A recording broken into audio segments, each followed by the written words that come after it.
नमस्कार, मैं हूं मनोज मनु। आप देख रहे हैं इंडिया न्यूज। महाराष्ट्र पर पूरे देश की नजर बनी हुई है क्योंकि परिणाम आए हुए 3 दिन हो चुके हैं, लेकिन अब तक महाराष्ट्र के मुख्यमंत्री का चेहरा तय नहीं हो पाया। वहीं जो महाराष्ट्र के मुख्यमंत्री एकनाथ शिंदे ने अपने पद से इस्तीफा दे दिया।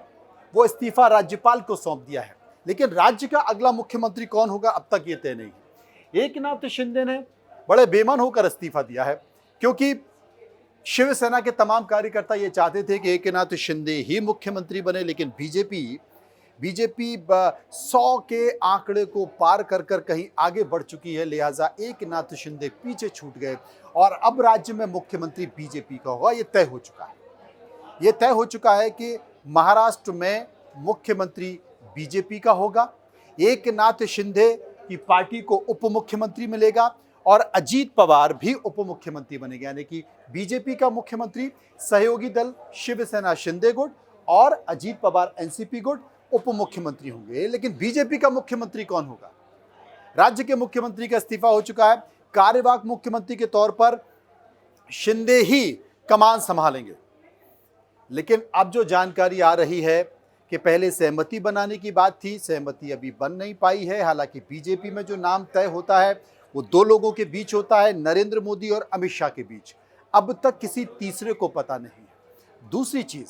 दूसरी जो सबसे बड़ी चीज़ है, ये कोशिश की जा रही है कि शिंदे को किस तरीके से अपर हैंड पर रखा जाए, क्योंकि ये भी माना जा रहा है कि क्या देवेंद्र फडणवीस के नेतृत्व में या भारतीय जनता पार्टी के किसी नेता के नेतृत्व में एकनाथ शिंदे उप मुख्यमंत्री बनेंगे।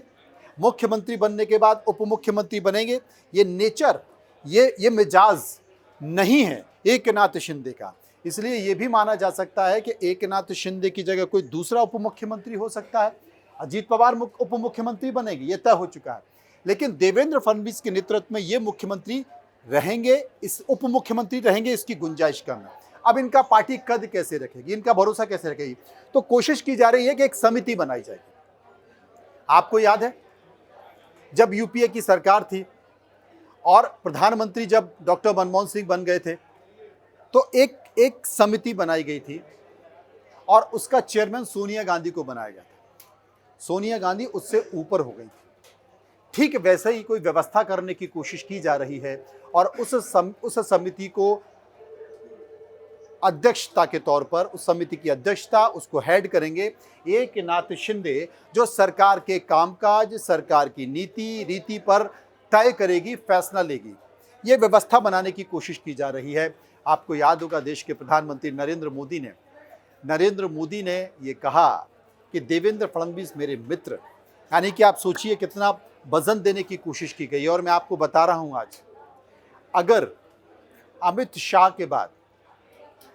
के बाद देश के प्रधानमंत्री नरेंद्र मोदी का कोई ब्लू आइड बॉय है तो वो देवेंद्र फडणवीस हैं। और इसलिए उन्होंने कहा था कि पानी उतरता देख, आपको याद है ना शेर, मैं लौट के फिर आऊँगा। और देवेंद्र फडणवीस लौट कर आने वाले हैं। कोई बहुत बड़ा, क्योंकि भारतीय राजनीति में कभी भी कुछ भी हो सकता है, कोई अगर बहुत बड़ा न्यूसेंस ना हुआ, कोई बहुत बड़ी बात नहीं हुई, तो राज्य के मुख्यमंत्री के तौर पर देवेंद्र फडणवीस शपथ ले सकते हैं, अगर विरोधी सक्रिय नहीं हो पाए तो। बहुत जल्द इस बात की घोषणा हो जाएगी। दिल्ली से पर्यवेक्षक जाने वाले हैं, पर्यवेक्षक जाकर इस नाम की घोषणा करेंगे। फिलहाल नमस्कार।